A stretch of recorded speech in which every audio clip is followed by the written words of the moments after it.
சின்ன வயசில் பேய் பிசாசுன்னு சொன்னாலே பயமாக இருக்குங்க. நம்ம வீட்டில் வந்து அவங்க சொல்கிறதெல்லாம் கேட்கல, சரியாக சாப்பிடல, ரொம்ப அடம் பிடிக்கிறோன்னா பேய்கிட்ட பிடிச்சி கொடுத்துருவேன், பிசாசு வந்துடும், அப்படி இப்படின்னு சொல்லி பயமுறுத்துவாங்களா?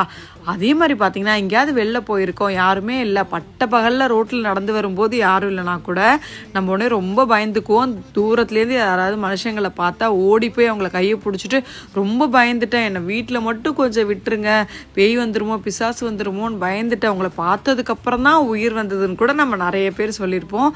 அந்த அளவுக்கு பயப்படுவோம். ஆனால் இப்பெல்லாம் பார்த்தீங்கன்னா பேய் பிசாசை விட மோசமாக மனுஷங்க தாங்க இருக்காங்க.